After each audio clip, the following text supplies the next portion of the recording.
So when people think of Miami, they usually think about fast cars, fast life, neon lights, and all the glitz and glamour. Miami used to be a very prominent film hub at one point. Now it's not somewhere that people decide to come and shoot their commercials and movies as much.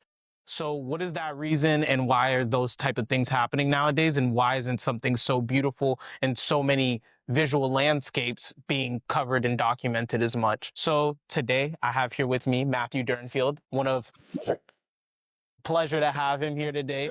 One of our homies that we've been shooting videos with and also learn and work with at Bellows. So tell me a little bit about yourself, Matthew. So yeah, I've been a professional second AC and film loader for the last 2 years, having worked mainly in the commercial space, but a lot of music video, and I've even worked on things such as Bad Boys 4 when it came to town for a few weeks. Yeah, I've been working in film professionally for 2 years, but I started off in like middle school, then doing a film program, and then high school competing, then went to film school in 2021 and in Orlando, and then 2023 I moved to Atlanta. Okay, so for sure. So you see how the different spaces like Yeah. differ, considering that you were in Atlanta for a little period of Yeah, time yeah. and stuff like that. And so like how does those, as somebody that's, I know that you've been boots on the ground in the film production space for a minute now. Mhm. So like how do you see those two spaces differ, especially like in the production side of things? Atlanta, I didn't really work much. I was only there for a couple months, 6 to 8 months, I think it was, because I signed my lease, Mhm. unfortunately, a week before the strikes were in full effect. Oh. Like, I signed my lease and then someone's calling me. Sorry. All good, all good, all good. I'll call you later. A week after I signed my lease, they officially announced strikes. There was talks about it, but it wasn't like a gun-ho. So I really only worked once in Atlanta, but I have a lot of friends who are working consistently up there. The biggest difference I could say is union. Mhm. It makes a massive difference up there since there's much more union involvement. In Georgia, even though it's in the same, I'm not going to speak about the industry as a whole because I don't have Yeah, 30 years of experience in I feel every you. department, just in camera. But even though the camera union is in the same section because it's divided in three, as Florida, they're a much more union town. So it's a lot different. Okay, so there's a lot more parameters. There's a lot more like activity and connection amongst those people since they're already unionized. Yep. So just to give the people a little bit more context, when you speak about union in the film sense, like can you give us a little context to that? Yeah, so every department in film has its own union. So for camera, it's ICG/IOTC. I think they're the same thing. I could be mistaken. They're 600. And then you have like SAG-AFTRA, which is your actors. IOTC is just general crew. Each part has its own thing. I see what you mean. It paints a picture. Then there's the DGA, which is Directors Guild, which is also a union, but it's not a union. They work really weird. I don't understand them. And then there is the other big one is Teamsters, which are your transpo drivers. Okay. And Teamsters isn't just film. It also, like, if you're just a truck driver, like for a It's a company, broad. yeah, it's a pretty broad Mhm. subject. Okay, no, makes sense, makes sense. And that I think goes into the same place of like, how would you see the unions in Miami, or is it a much more just spread out, more private type of landscape when it comes down to getting work and stuff like that down here? So it depends on the job. A lot of Florida jobs and Miami jobs, especially that I've noticed, are not union required. You don't need to be part of a union to be in them. You don't need the union backing to do a job here. It's not like a New York or California. Depending on what state you're in, even if you're in different regions, still each state determines like what your requirements are. Yeah, here it's mainly the big shows that come in. So Bad Boys, Dexter's come through not long ago. All the really big commercials, things like that. Normally you are reaching for those union members. But like Dexter and Bad Boys, yes, more because they are union members, but also just in Miami, the union guys have been here for the last 20 to 30 years. Yeah, So it's just like they're on the go-to calls. Like Exactly. they've been doing this long enough that they have those connections to get those bigger jobs. Okay, no, that makes sense. I think this part of the conversation goes into two different paths in Yeah. the sense of like, one, there's like a trickle down effect where it's like that type of situation, since it's already a tighter landscape in Miami, it has an effect on, I would just say, like the younger crowd to a certain extent, with having access to be able to see these bigger sets, be on set, learn, and like, transfer that knowledge. I think I remember you worked on the Bad Boy set, Yes. correct? So like generally when you're on a set like that, how is that flower in the sense of like, are you seeing are the people surrounding you much older? Like, is there a healthy mix? Do you see like, what do you see on there? I'm pretty young. I'm 23. But for the general sense, I feel like most of the people on that set besides the PAs, were probably mid to later 30s, then getting into your 40s and 50s, some of them. Yeah, it was like mainly the PAs were in their 20s to early 30s. But besides that, everyone was like older. Most of them were like, a lot of guys there, because the film industry is more male dominated still, with families already. You could tell they were older. They've been in this for some 20 years, if not more, sometimes. Okay, no, that makes a lot of sense. That makes a lot of sense. And then how often would you have like a production like a Bad Boys to that scale come through down here? It's not super often. We're much more of a commercial town. And then a lot of shoots will come here for a specific need. Like Bad Boys came because they had certain scenes that had to be in Miami, when the majority of it was shot in Atlanta. Trilith, I think it was a Trilith? Could be wrong. Interesting. Yeah, Trilith is owned by Chick-fil-A, which is also a really funny. It's like a studio type Yeah, of Trilith is a studio owned by Chick-fil-A, which is like my favorite fun fact in film. They own like the biggest studio in Atlanta. But yeah, like it's more like these shows need to happen in Miami because they're outside and they need to show this specific thing that you could only see in Miami. Okay, so they're only coming here to do certain pickups, certain very specific scenes in order to get out of here as rapidly as possible. We don't have the incentives that, I mean, Georgia actually is like cracking down on a bunch of incentives. New Jersey's opening up a bunch. Albuquerque, or New Mexico in general, just Albuquerque's like the main spot. Like every city has their main, or every state has their main place. Albuquerque has a couple of them right now. And I think even Texas, was it Houston? I think it was like Houston opened some. I could be wrong on what place in Texas, but I think somewhere in Texas opened some. They opened, okay. That makes sense. That makes sense. In the sense of like, with those like tax incentives, what things would you say like go into that impact like the parameters of like, okay, we're not getting tax benefits for anything with these workers or the places we're using? Like, how does that really go into like slashing down, I guess, a film budget to make it make sense for them to come down here? Yeah, that was me.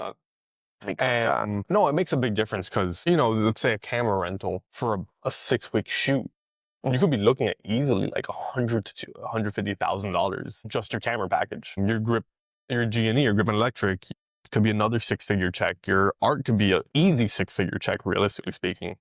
And then crew itself, if you're paying your average PA, I think they're making between, on the super low end is $150, on the high end like $350 per day.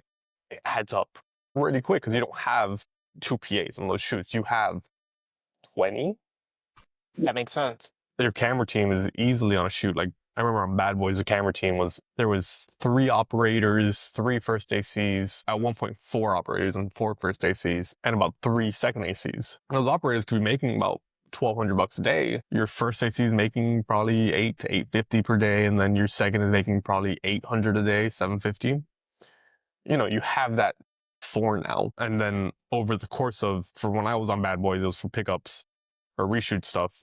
It was 2 weeks. We were on there for about, I think it was a total of 9 shooting days. Damn, your camera team just went easily between them alone. A pretty hefty 5-figure check on just your camera team alone. Your G&E, you're probably 15, 20 people deep. Art, you're probably about 10 to 15 people deep. Like it adds up really quick. So having those tax benefits of just like, hey, if you're coming to town, we're not charging you taxes, or we're going to give you a benefit of, we're going to give you $100,000 to come to town.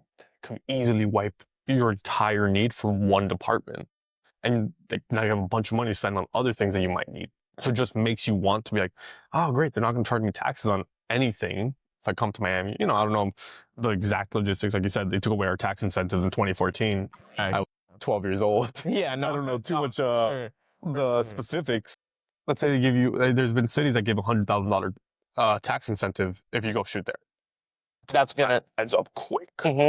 It's like the biggest attraction level. It's the biggest thing that would make somebody come or deter them from coming. Yes, because like I could shoot a swamp in Miami. I go to the Everglades as easily as I could shoot a swamp in Louisiana. Yeah. Louisiana.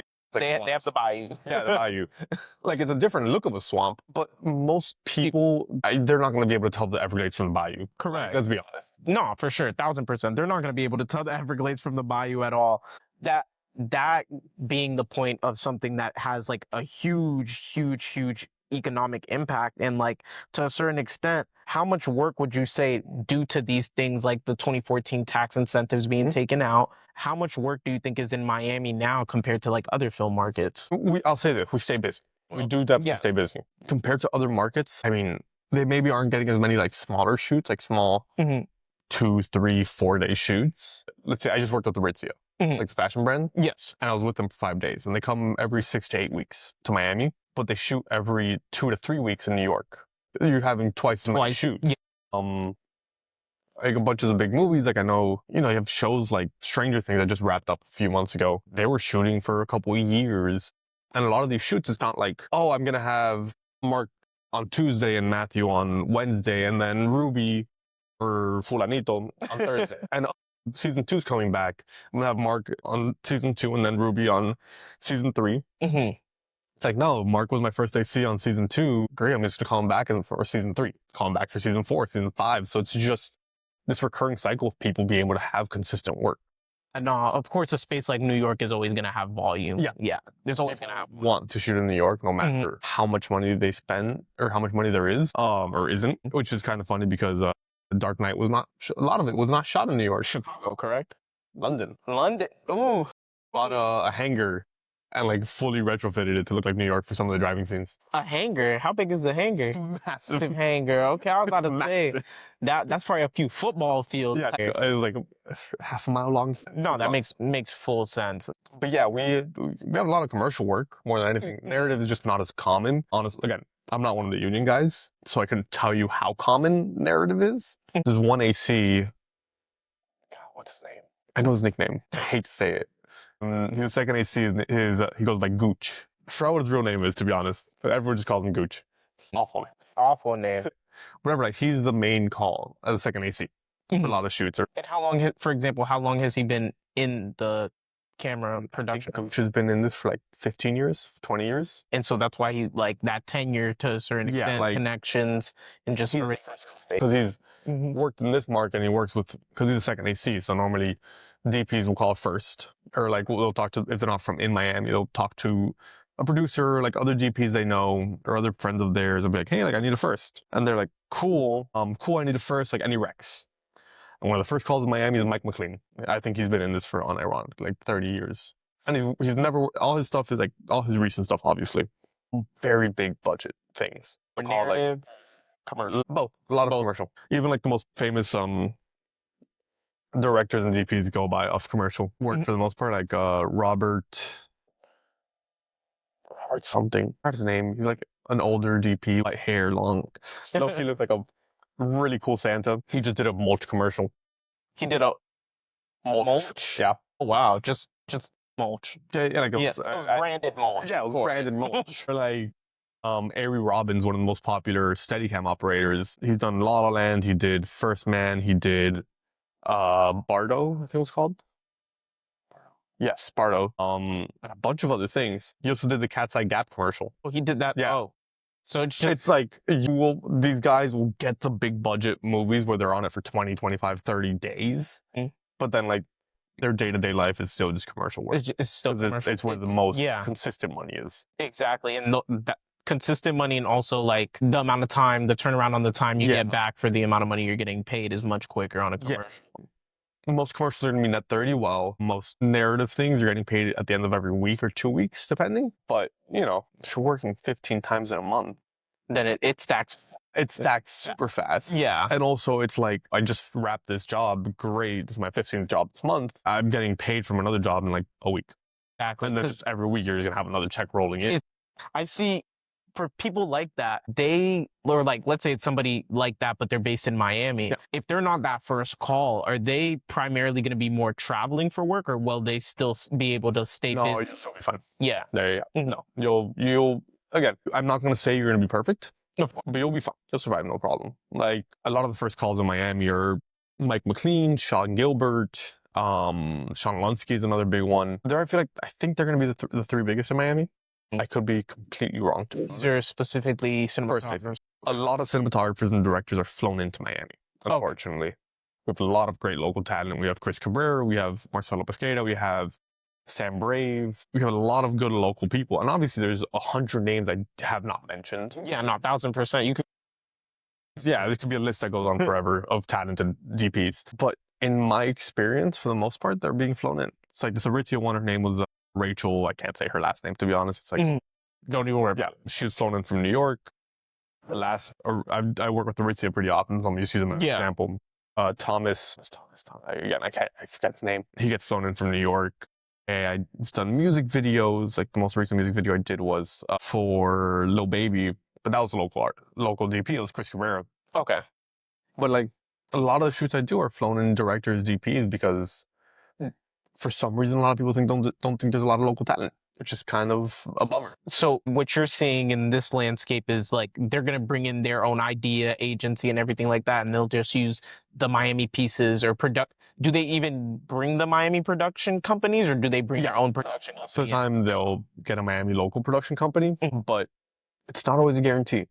Because what ends up happening is you have a company based out of LA who's getting hit up. We had a job a few months ago. I think they were LA based. It was an LA based production company, but they were doing a job for Visit Fort Lauderdale. And it's like, come on, we have a bunch of local great production companies. Hire them. If you're working in Fort Lauderdale, these people know Fort Lauderdale more than someone in LA who's maybe visited once or twice in their life, you know?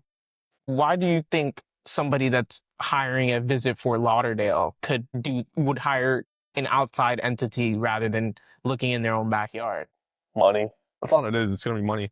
Because sometimes it might be cheaper. I'm not going to say, I don't know numbers for production companies. I don't know. For sure. I don't know the budget for that shoot or what they needed and didn't need. But it's like, oh, let's say production company A based in LA is going to charge me $100,000 versus production company B in Miami. Again, I'm just throwing out numbers that I don't know. Yeah. I don't know full numbers because I'm not in that department. It's going to charge me $125. Well, great. My production company, I need 3 people from it in Miami for the shoot. It's a week and a half shoot. It's going to cost me less than $25K to get them a good flight, put them in a nice hotel, pay their meals. Yeah. It makes no difference. Like, I'm still going to spend about the same. Might as well work with these people that I work with often. Like, that's what it comes down to a lot. Like the last music video I did was a production company based out of New York. Aritzia is based out of LA, but they hire some local people always, which is great. Okay, no, that I see where these things could lie in the sense of like at the end of the day, the film business, it just comes to, they call it the film business. You know what I'm saying? Yeah, it's a business. So it's a business. When we see stuff like that in the sense of like why a lot of film productions are avoiding Miami. So at the top of the list, we'd put just fully, it just comes back down to tax incentives and money at the end of the day. It's just money. Yeah, it's just money. And I think like sometimes it's like the crew is more expensive here. Like I think my friend in New York who does my same position charges like a few $100 less than me. And she's working on TV shows mainly. And you're saying this would be in New York, correct? And I think with the influx of the amount of people that are trying to be on sets in New York, that definitely plays a point in like, you have New York and LA are probably the 2 biggest markets in the US, if not in the world. I know London is massive. Marvel just moved to London in the last like couple of years. But it's like there's so many people there trying to be in this business. That's a race to the bottom. Everybody starts crowding and barreling, and each person lowering their price or doing more stuff for free. Eventually, everybody, like you said, race to the bottom. Everybody devalues everybody to a certain extent. It's like I'm in Miami charging, let's say $500. I go to New York. I'm like, no, but we charge $350. I can't charge $500 anymore because they're not going to hire me at all. And unfortunately, it's going to be like, hey, you're charging $350 and they work with you often. But I need that work now, so I'm going to charge charge $250. The next person's going to come in and charge $250, and next thing you know, we're just in a cycle of being in the shits. Yeah. So yeah, no, that makes sense. That makes sense in the sense of like, I mean, that's something that's translated across a lot of industries, right? 100%. So even at the different levels from production, even on like videographer, camera, photographer, everyday level, that's a huge issue down here. I mean, what would you say in the sense of like, what changes could bring more film production, even though there's another thing that's being developed in Miami-Dade County, like the higher impact film program? I think isn't the higher impact just Miami Beach? I think when I was reading up about it, it was more about, it was Miami-Dade County. Miami Beach itself tried some. I don't know if it ever happened. I think those conversations started like 2 years ago. It's not in legislature, so I don't know how long that takes. Yes, politics does coincide with... This is a very political industry, not even just thinking like state and local government. I'm just saying in the industry itself, it's very political. On a federal level, like as well. Federal and personal, yeah. Bipartisanship and stuff like that. Because when I was doing my research and looking into it, since we are in a red state, that does play a role in the sense of like how conservatism does look at film. Like it's a little bit more, from my understanding, sometimes they could look at it like corporate welfare a little bit Yeah. as far as like what is film really doing in a certain sense. Yes. So that's why that played a part in 2014 with like taxes getting rolled back and incentives being cut. Looking at like Hollywood, which is much more like experimental, more provocative, which could be looked at as more left leaning. A lot of people, that's why it was like a cause and effect down here for that. I mean, so it's like politics and economics at the end of the day are the core issues at hand. 100%. And with things just getting more expensive now, but again, I could mainly speak from the camera department. We have Arri struggling, like our main camera brand for the last, I don't know, since like the 80s. Arri's been the main camera brand. It's been like Arri and Panavision duke it out for everything. You have Arri struggling, having just closed their service department in New York. Supposedly the service department in Burbank is also struggling right now, which leaves us with Munich. You don't have to ship anything for service to Germany. Yeah, it's a scary thing. I know they're in the talks of selling their lighting department. A bunch of people use Arri lights. It's one of the most popular light brands. So it's impacting a lot. Everything, like not even just, we talk politics all day about local economics and like US economics, but for the main company of an entire worldwide industry to be struggling to the point where they're closing down locations all over the world and selling off big divisions, it's kind of scary. It says a lot. It says a lot about the state of the industry right now in general. Them especially being they're like a legacy company. They've been around, it's almost 100 years or like, because almost something like probably 70 to 100 years, somewhere in that range. Exactly. So they've been through generations. Yeah. So it's like Arri shot both the good side and bad side of World War II. So imagine. Yeah.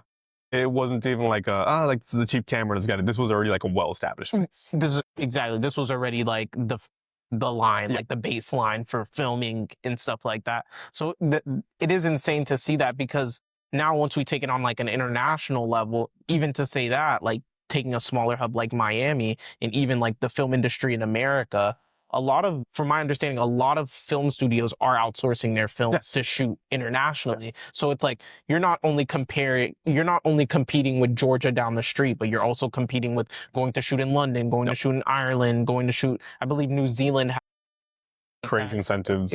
I think a massive show Wednesday, I think they shot in like Romania, which obviously part of that comes down to we need a place like Romania because like location, Gothic looks and stuff. But still, I guarantee you I could find somewhere here in the US that has like a similar look. Like I said earlier, Marvel, I think a couple of years ago, I think it was like right after Endgame, moved to London, their entire operation, which Trilith saw a massive impact, because I think that's when they got bought out by Chick-fil-A.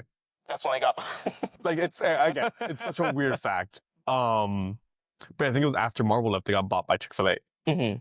So that's interesting, because then it's just like another power player and another power player. But like Marvel leaving to go to London at the end of the day, are they building their headquarters there and stuff like that? I think they already did. Oh wow, because that's a $100 billion company. It wasn't even like all of Marvel that moved. It was just the cinematic universe. Yeah, so it's like all their shows, their movies, their shorts, all of that moving internationally is a massive impact on the Georgia market, which is now, because of that, I'm not going to say it's struggling, but I know a lot of people lost their job.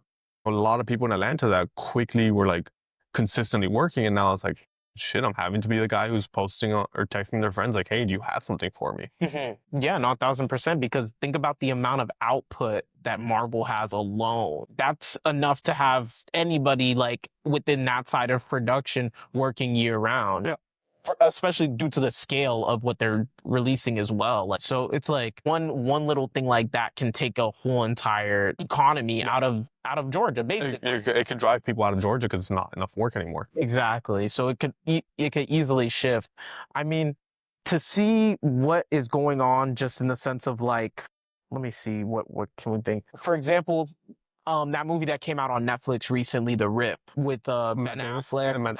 Correct. Yeah. Yes. So they were saying that they were shooting in, as Ben Affleck says it, Hialeah. Yeah. The story was based in Hialeah, and they were shooting Miami Springs. They might have shot only one scene down here for real, They did a few pickup scenes in Biscayne Boulevard in front of the Kaseya Center, which is just to show anywhere near Hialeah. Yeah, just to show it was like I guess it was one opening scene. Yeah. It wasn't when they were in Hialeah, but they basically made it a chamber movie where they stayed inside this one neighborhood in Hialeah. Yeah. But of course, me being from Miami, I'm already knowing this cul-de-sac looking thing, and this is not Hialeah. No. Like, what's your take on that with films interpreting Miami when they could just come down and shoot in Miami? Like, I hate it. mhm. I'll be honest.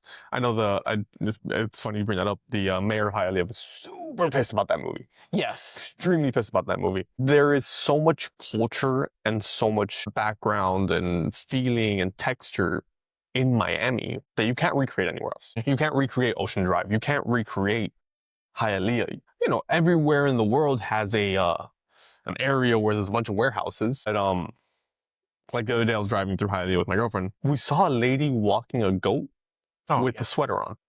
Like on a leash. Oh, the goat was dressed. Yeah, the goat was dressed. And it's like, it's one of those things that you're like, that's ridiculous. But it shows, you know, something of culture. I'm not saying goat with sweater is culture. But it's like, not go to Calle Ocho. You Mhm. can't recreate that. For sure. There's a massive chicken statue in Calle Ocho made of mosaic tiles. Nowhere else in the world's going to have that. Is it important to your story? Do you need it in your background? That layer of texture. It's a layer of, we are in the place we're talking about. They shot a scene for Bad Boys 4 at a nightclub, and it's a super famous scene. The behind the scenes of it went crazy viral. And it's like, great, you shot that at a random studio in New York or in Atlanta. Couldn't, as much as I hate to say, you couldn't shoot at Live, couldn't shoot at 11. Yeah, this is going to be cheaper, but you don't have the look of a nightclub now. You're trying to recreate it, which you get damn near close. Yeah. But a nightclub is a nightclub. And a studio designed to look like a studio, like a nightclub, is not a nightclub. It's like, just come shoot with our local crew, shoot with our local talent, shoot with our people. Yeah, there's language barriers that can come into play in Miami, but great. Most of us speak English, most of us speak Spanish at the same time. If there's someone who can't speak one or the other, someone there is going to be fine. You're always going to. No, for sure. Definitely with like all the cultures, everything like that. If there's a will, there's a way. You know what I'm saying? So if they were to just choose more to come down here and actually put the foot down and actually start shooting more, but like we said, it goes back down to a legislature thing that at a certain point it becomes above anybody's hands because or like above anybody, but they're just trying to, you know, protect their pockets at the certain point. But hopefully with like the new rollouts of those tax incentives, there's able to be a shift in the future. I know a future production that's supposed to be done here is Miami Vice. Yes. I believe with Michael Mann, Michael B. Jordan, Austin Butler. They're in it? Yeah, it sounds good. It sounds good. Miami Vice is a very iconic show. Really hope they do it justice. Yeah, no, I hope they do it justice. I don't think it's Michael Mann actually. I think it might be like Joseph I'm not sure.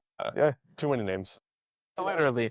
What do you think would attract, like what do you think would need to be changed in Miami to attract more productions? It's just a tax incentive. There's no monetary incentive to come to Miami. I feel you on that. Crew's not cheaper than anywhere else. Locations aren't cheaper than anywhere else. Why am I going to come here? 1000%. And unfortunately, New York and LA, I know in a gear sense, again, I'm coming mainly from the camera department. I work here at Bellows as a camera tech. And I know when I send out a quote, I've been sent quotes from rental houses in LA and New York where they're like, oh, you're shooting for a week. I will charge you one day and give you a 20% discount. Please rent from us. And just it's a complete race to the bottom that Miami we don't want to deal with. Yeah. Rental houses and people hold each other accountable. I don't know if there's a group chat in Atlanta or New York or LA, but here's a group chat with a bunch of ACs who are like, hey guys, we're going to up our prices. We're going to up our rates. And slowly that just becomes it's going to start with Lunsky, Gilbert, Green, Tinez, Gooch, all these people. They're just a bunch of last names that I just said. But slowly that's going to turn into a Davin Duran, a Chris Campa, a Matthew Dirnfeld, and Chloe Irigoyen. I don't know how to say her last name that well, but no. Yeah, no. But that's going to now turn into our standard rates because the older guys set the stuff. And it trickled it down. And it's starting to trickle down. Exactly. No, that makes sense. That makes sense. In the sense of like, it's also like, kind of like, I believe in Atlanta, they have, I forgot what type of campuses they have, but there's more in the sense of like those actual film studio lots like that allow for like people, especially people that are aspiring and emerging to get into production, whether on the camera side or whether on the acting side, crew side, whatever, to be able to get a better infrastructure to be able to like, learn, and also like for everything to keep it pushing. I feel like in Miami, to a certain extent, not only is it the lack of incentives, but there's no like studio lot structures like that, We have studios in Miami, don't get me wrong. but not that one. They're not, you can't compete in Miami with a Trita studio that has 4 airplane hangars. That's what Exactly. they are at the end of the day. They're the size of airplane hangars that fit Exactly. a jumbo jet, a 747 or whatever it may be. And then outside you have a 30-acre lot. It's just grass that you could go build on and shoot on. And they have forest in the back, and if you want to plant stuff, go for it. Pay a little bit extra. Here, it's like our biggest studio, I think, is Robot, which is a massive warehouse. It's like a 40,000 square foot warehouse, something ridiculous like that. But it's not the same because Robot is set up for robots. A Cinnabot or RoboArm, all that stuff. It's not set up for a massive warehouse.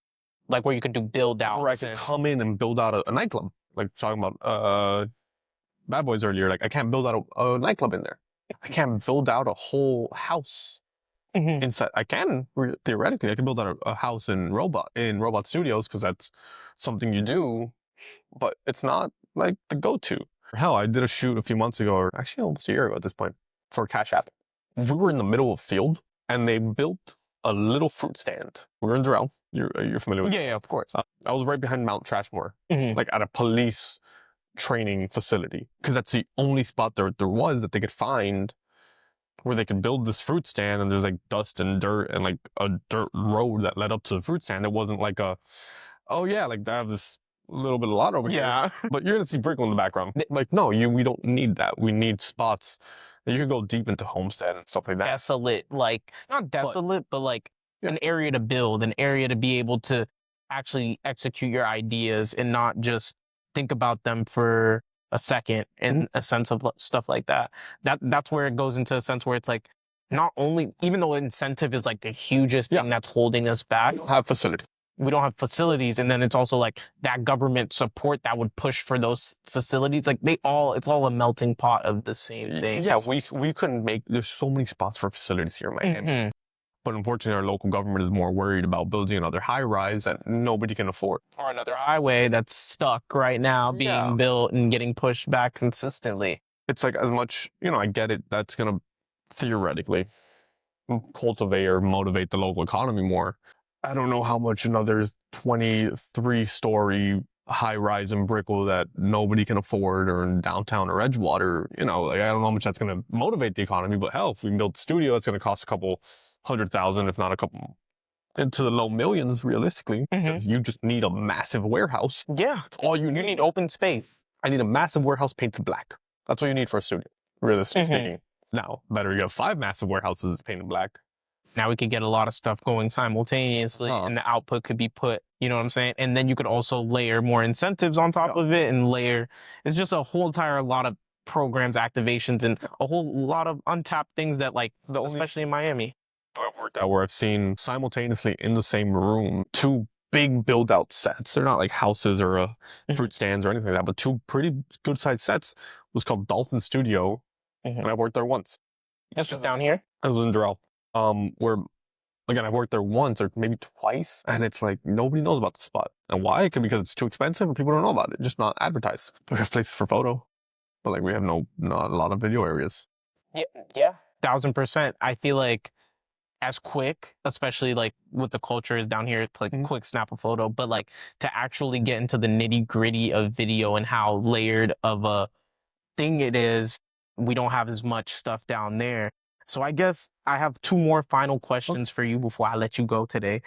But like, especially many businesses are moving down to Florida, like we have Palantir down here now. They just opened up that in Wynwood, like the first like Miami trading floor. I think there's Mark Zuckerberg just bought a house on the island, Ken Griffin. We have a bunch of billionaires and stuff like that. Do you think Miami could ever become a film hub again with like all these new businesses and new things coming? At this moment, I feel like no. No. The local people and local economy, not even local people, because nobody here wants it besides the transplants. They want to be the next financial capital. We don't need another financial capital.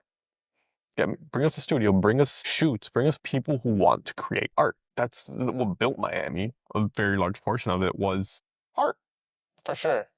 We don't need another financial capital. That's a good take. And so you're saying no because the way it's skewing is towards finance rather than towards art. And that's why we're getting such an influx. Art Basel, which was it still is a massive event that happens every year in December. It's gotten pushed out. Like, you're going to tell me the banana with duct tape was art? Yeah, people now, for that same year, were like, no, it was a joke, it was a joke. Someone sent $100,000 check for it.